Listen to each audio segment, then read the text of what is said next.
Қайырлы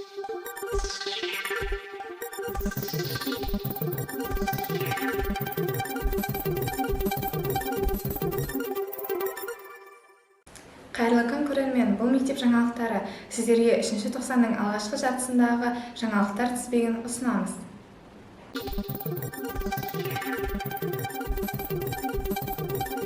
5 қаңтар күні Қармақшы ауданы әкімі Жандос Еркінбек 2023 жылды қорытындылап, үздіктерді марапаттады.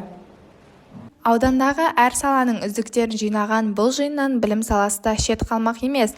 Білім саласындағы жыл бойғы жасалған жұмыстардың нәтижесі бойынша Тайымбет Көмекбаев атындағы номер 250 мектеп-лицейінің директоры Мұнарбаева Гүлжаған Жұмағалиқызы жылдың үздік ұстазы номинациясымен марапатталды.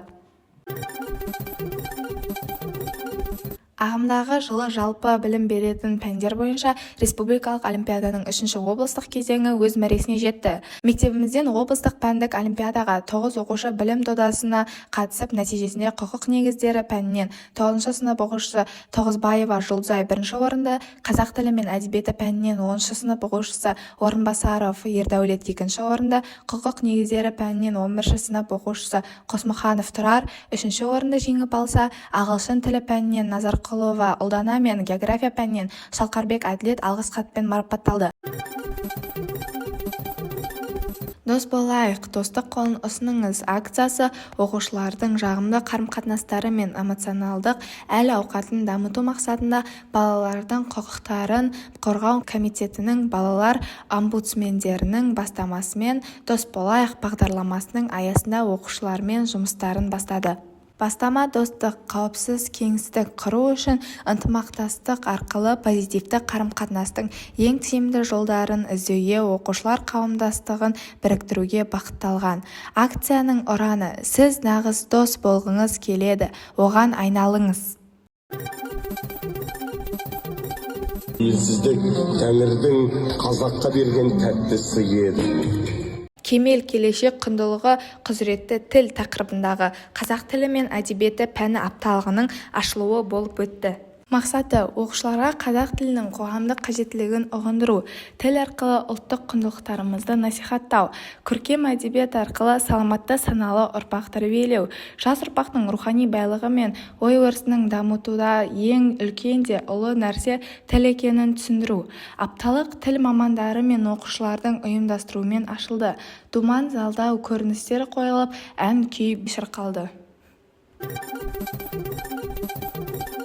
Тайымбет Көмекбаев атындағы номер 250 мектеп-лицейінде 22 қаңтар күні 4-ші сынып оқушыларының қатысуымен «Қазақшаңыз қалай, балақай» атты танымдық сайыс болып өтті. Мақсаты қазақ тілінің қадір-қасиетін білу, сөз құдіретін түсініп, мемлекеттік тілге құрметпен қарау, тіл мәртебесін көтеру. Тайымбет Көмекбаев атындағы номер 250 мектеп-лицейінде ата-аналарды қолдау орталығының жоспарына сәйкес баланың бас ұстазы ата-ана тақырыбында тренинг өтті. Тренинг мақсаты бала тәрбиесі дамуындағы басты рөл атқарушы отбасы, сондықтан ата-ананың бала көңілін таба білуіне ой қозғау, өзін-өзі тануына бағыт беру, тәрбие және пікір бөлісу, ата-аналарға балаға рухани тәрбие берудегі отбасының рөлі жайлы түсіндіру. Тренинг барысында ата-аналар топқа бөлініп, топтық жұмыстарын жүргізді. Бейнероликті көру арқылы сол жағдайдан шығу жолдарын ұсына білді. Суреттерді ретімен орналастырып, суреттің мағынасын түсіндіріп, қазіргі балалар тәрбиесіндегі басты кедергілерге тоқталып, өз пікірлерімен бөлісті. Қазақ тілі мен әдебиеті апталығы аясында тілші болғым келеді тақырыбында мектептің жас тілшілерінің аудандық Қармақшы таңы газетінің тілшілерімен кездесуі болды. Ұйымдастырушы қазақ тілі мен әдебиеті пәні мұғалімі Шаймерденұлы Аблай. Қонақта аудандық газетінің бас редакторының орынбасары тілші Ерсін Әбләкиев. Үздік тілші 2023 номинациясының жеңімпазы тілші Ардақ Сүлейменова. Үздік жас қаламгер номинациясының иегері тілші Ақтұр Сағынтай.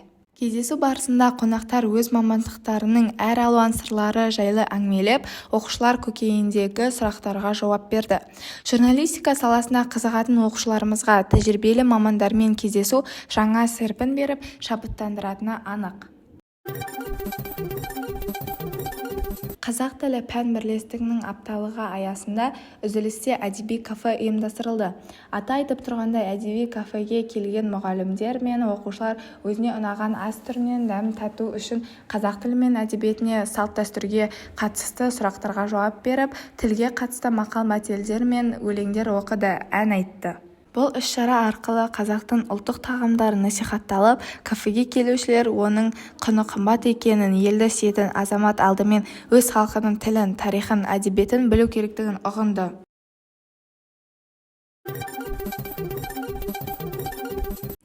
Ең әдемі киім ұлтыңның киімі атты танымдық үзіліс өткізілді. Қазақтың ерекшелеп тұратын басты дүниенің бірі ұлттық киім. Оқушылар ұлттық киімдермен келіп, ұлттық киімдермен танысып, киімге байланысты ырым-тыйымдар, мақал-мәтелдер, жұмбақтар айтып, сұрақтарға жауап беріп, белсенділікпен қатысты. Қазақ тілін кинофильмдер арқылы оқыту атты коучингте ұйымдастырушы Гүлжанат Дүзенова ерекше әдістермен бөлісті. Шара барысында алаш арыстарының, қазақ құрметтілерінің өңгелі өмір ғибратты ғұмырын арқау етіп түсірілген көркем фильмдерден үзінді көрсетіліп, 4 дағдыға қатысты және жағдаяттық тапсырмалар орындалды. Үнемі ізденісте болатын ұстаздармен білім саласының болашағы бұлыңғыр болмасы белгілі. Әріптесіміз Гүлжанат Өмірқызына шығармашылық шабыт пен толғағай табыс тілейміз.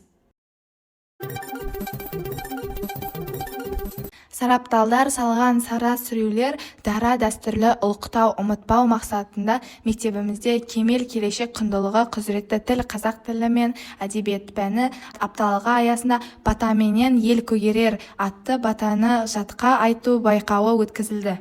Байқауға ауданымыздың ардақты ардагері Шілеуов Қуанышбек, ұлағатты ұстаз Нәзікбаев Дастан ағайлары келіп төрелік жасады.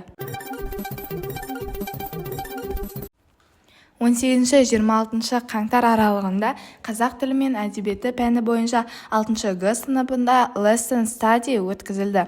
Мақсаты актыны пайдалану арқылы қазақ тілі сабағында оқушылардың айтылым дағдысына қалыптастыруы.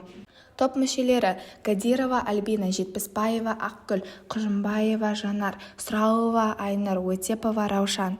Тізбектелген сабақтарда өткізген мұғалім Ибраева Жанар зерттеу барысында оқушылардың айтылым дағдысының түрлі платформалар арқылы арттыра отырып қызығушылықтары мен белсенділіктерін байқадық.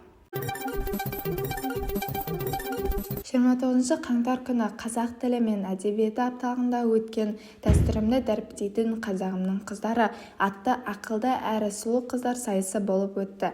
Сайысқа 8-ші сынып қыздары қатысты. Қолданыстан шыққан ескірген дәстүрлерді дәріптеу мақсатында ұйымдастырылған сайыс жоғарғы деңгейде өтті.